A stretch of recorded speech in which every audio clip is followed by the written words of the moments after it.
As we're back in from the break, folks, check out this gift right here. A shout out to Mac Jones and his entire family for gifting myself here this football for Touchdown Alabama magazine, this autographed ball here from Mac Jones. Look at the detailing on this, John. This is some awesome detailing. Got the scripted A right there.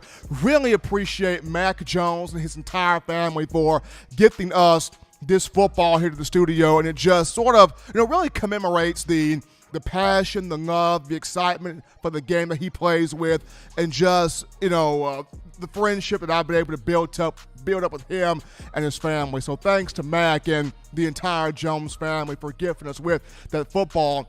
And speaking of the Jones family, we have a very special guest joining the In My Own Words hotline right now. So we make our way over to the In My Own Words hotline where we pick up Mr. Gordon Jones, the father of the national championship quarterback Mac Jones for the Crimson Tide. Mr. Gordon, how are you? So happy to have you live on the show.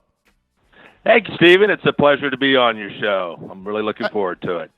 Absolutely. So the first thought from me here is when you look at just this season as a whole, well, not just this season, going back to 2019 for a minute here, and Mac has to fill in for an injured Tua Tagovailoa, and he has a lot of success in replacing Tua, but then just take me through the offseason, the spring and the summer. What did Mac do body-wise? What did Mac do preparation-wise to put himself in a position to not just win the starting job, but have the mindset to take this team and win a national championship with it? What was Mac's training regimen during the spring and summer before the season started? Well, Stephen, I would have to say it started from the first day that he got there at the University of Alabama. I mean, I think he's followed the same kind of routine as day one. But the summer obviously was a little different because of the COVID issues involved, and so there was a lot of uncertainty of whether they're going to have spring practice or not, or whether they're going to be able to come to the campus, or whether we're going to use the facilities there to train. And ultimately, everybody was sent home, and so Mac put together his own little gym at our house, and he worked out in a very regular schedule like he always does. Put together his playbook, studied his plays, worked out, ate, and slept, and that's pretty much all he did. He had a friend from high school that was training to be a Navy SEAL, and he came by and was his workout partner, so they kind of maintained their own social distance, and then had kind of their own bubble. They kind of pledged to each other that they weren't going to socialize or do anything like that might expose them to COVID, and they were workout buddies. And it was kind of funny because they put the gym ultimately. We thought it was going to go in the garage, but it ultimately went on our back porch, and so we used to call it the yard. And so you could look out our window and we could see Jack and Mac working out in the yard, and they were doing everything that they would normally do at the University of Alabama and preparing for the season. So, I think he was very disciplined about keeping his same routine to the extent as possible, even in these kind of COVID times and having to do it at home. So just when did you see, or at what moment did you feel like he is going to be able to take this team and do something special with this team? Because in the preseason, a lot of the conversation was on, other guys not really putting the light bulb or putting the credibility towards Mac. But at what point, whether it was during the summer training or during the season, where you felt like my son is literally about to take this team on a journey that we're going to be very excited about? I think two things kind of come to mind.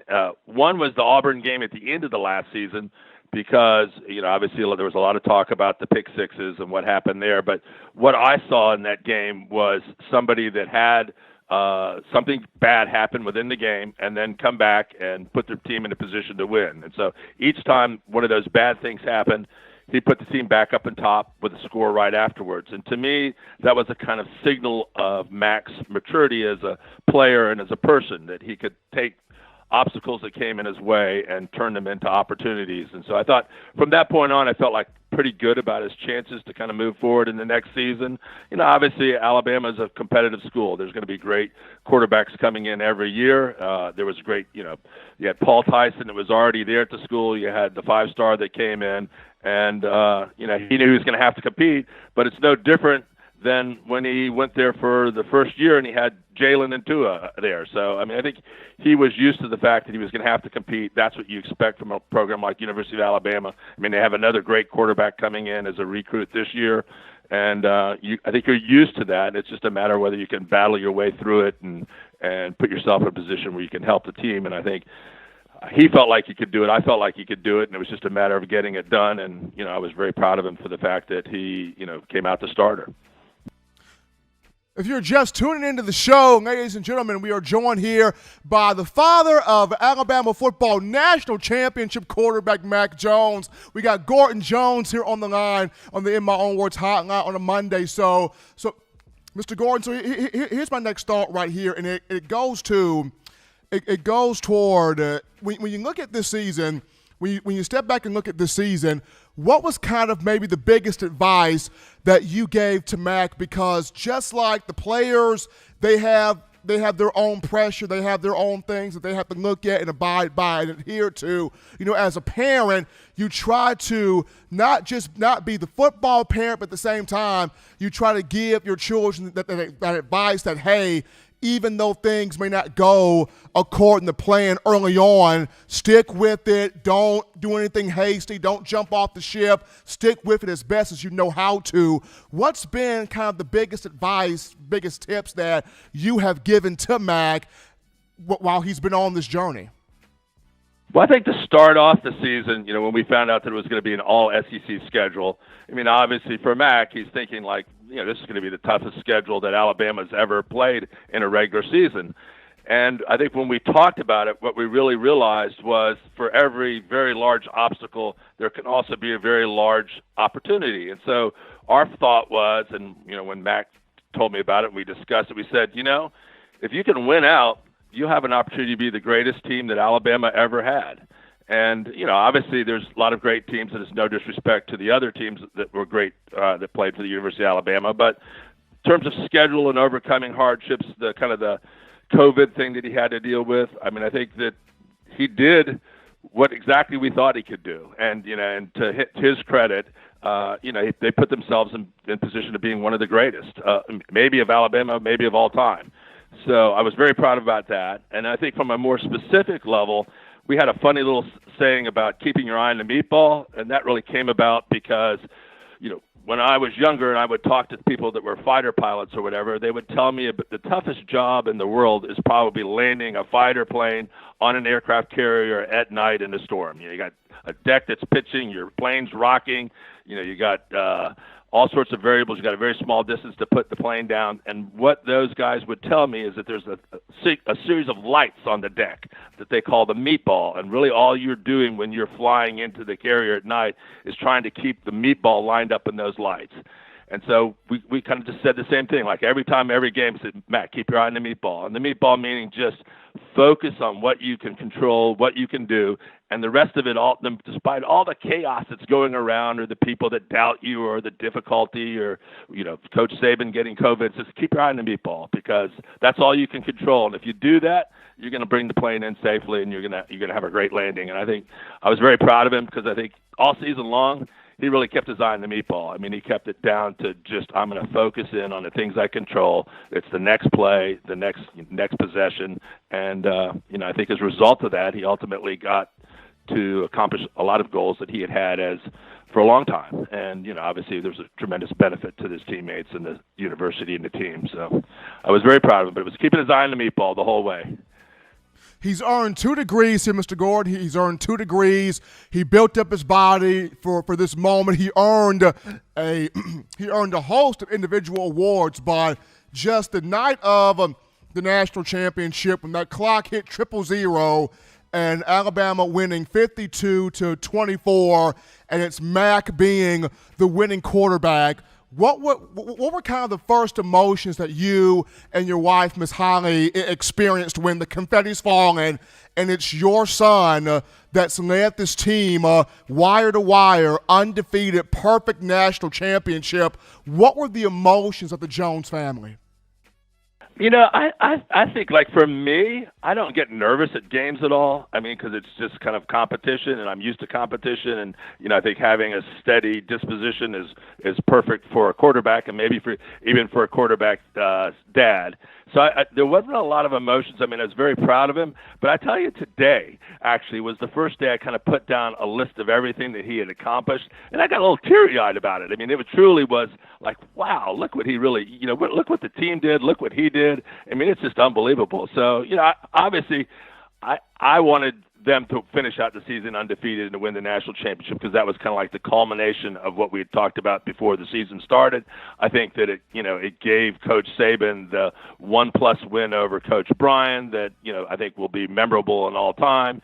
And it was just such a great Alabama team. I mean, the chemistry in the team this year was unbelievably great. I mean, they just were all in all the time for each other. There wasn't somebody that was taking the spotlight all day long, and not letting it shine on other people. I mean, you had incredible contributions from everybody, from Devontae to Najee to Billingsworth to Brian Robinson to Mechie. I mean, at the Miller. I mean, you look at every single game, somebody was stepping up for him. Whether it was Najee scoring a bunch of touchdowns, or Devontae coming through, or Mac having a good game, or the defense stepping up and playing, it was just like they were just in sync as a team, and that was the incredible part. So to me, it was kind of like, the national champion. I was excited because it was over, and it was, we finally didn't have to worry about anything. But it really did take a couple days for it to kind of like where I went like, whoa, they have really done well. So I'm kind of at that stage now, I guess. So maybe I'm thawing out of my ice cold personality that I held throughout the season, and stepping back and trying to enjoy it a little bit.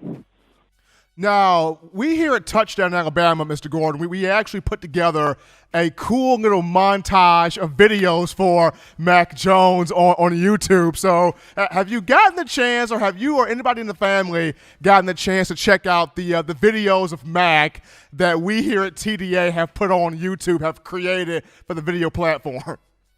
No, but I am, because you guys do a great job with everything, and so I'm looking forward to, as soon as we get off the show, I'm going to pull that thing up and take a look at it. And I know you, like I said, you always do a great job. You have a great perspective on Mac. You have from very early on. You were a supporter, a believer in Mac, and I certainly appreciate that. And he needed that type of outside, external reinforcement for what he was doing, and I think that you always were supportive of him, and so I'm looking forward to what you put together, because I know it'll be something great. Yeah, we actually have a couple of videos on YouTube. We got a full mixtape out here for Mac, a full Mac Jones mixtape. It's pretty awesome. Our own John Ivory, video producer extraordinaire, putting those together. So appreciate John for that. But just kind of my final thought here to you, Mr. Gordon, is just the preparation of Mac. What went into his preparation, for this season? Because if you look at a lot of these NFL scouts, they talk about, he's so prepared, he does his homework, he's so thorough in his process and trying to be, a first-round pick. What went into Mac's preparation, full picture here? Mac would, and we didn't even get to see Mac very much in person the whole season, just because that was our choice as a family to try to help protect him. I mean, that was one of the things that people didn't recognize, that each week, not only you have to prepare to play somebody, but he had to make sure that he didn't get COVID or test positive for COVID. I mean, even if he was asymptomatic, if he tests positive, he's out. So from that standpoint, it was a little additional pressure. But basically, Mac's routine would be wake up early in the morning, and he would head over to Malmore by 6 a.m., and he wasn't coming home until probably at 10 o'clock at night. I mean, I think he put a tremendous amount of time into film study. He has a girlfriend, Sophie, that would, they would go over to the gym late at night, and she'd call out plays for him, and he'd have to diagram or show him or do the movements or all that, those type of things, to kind of just make these things be just automatic in his mind. So to me, sometimes you hear people say like, well, he was throwing to a wide open Devontae. Well, part of the reason he's throwing to a wide open Devontae is because he understood the defenses. He understood the plays that were being called by Coach Sark, and he set up the protections right. So if you do all those things right, the chances are you're going to have somebody wide open. But if you don't do it right, then it's going to look just like any other college football team, and he's going to look like any other quarterback. So, I think that was kind of the thing that impressed me the most. That, the Coach Sark and him were totally in sync in terms of the offense. They spent a lot of time figuring out what it was that the defense was going to likely to put up and what plays were going to work best about it to play it. And then, obviously they look over the sideline. They call off protections. And I think, generally, I think they missed one protection the whole night of the national championship. And obviously that was the time that Mac got sacked. But, that was just a testament to kind of just the hard work that was put in, kind of understanding the plays, understanding the defenses, and being able to recognize pre-snap movements that cause people to recognize where weaknesses might be in the defense on a particular play, and then understanding the plays enough to know which receiver was going where so that they would have the best chance of being open. So I think he just kind of kept with his routine and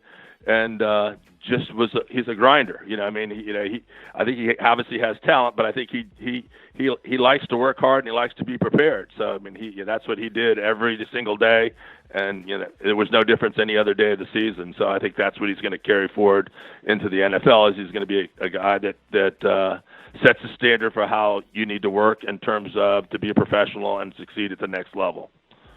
He's Gordon Jones, ladies and gentlemen. Mr. Gordon Jones, the father of Alabama football national championship quarterback Mac Jones, joining us here on the show via the In My Own Words hotline. Mr. Gordon, we appreciate you taking time out of your day to spend with us here on a Monday. You stay safe, be good, take care of yourself, man. Tell Mac I said hey. I will do it, Stephen. Thank you to you and for all the coverage you provide for the University of Alabama football team, and obviously to John for help us getting all set up here. I appreciate it, and it was a lot of fun, and we look forward to another successful University of Alabama team next year, and let's bring home another national championship, set the standard. Thank you for watching Touchdown Alabama Magazine's YouTube channel. To continue to get the best in Alabama football content, subscribe here and turn on your notifications to stay connected with the hottest shows covering your Crimson Tide.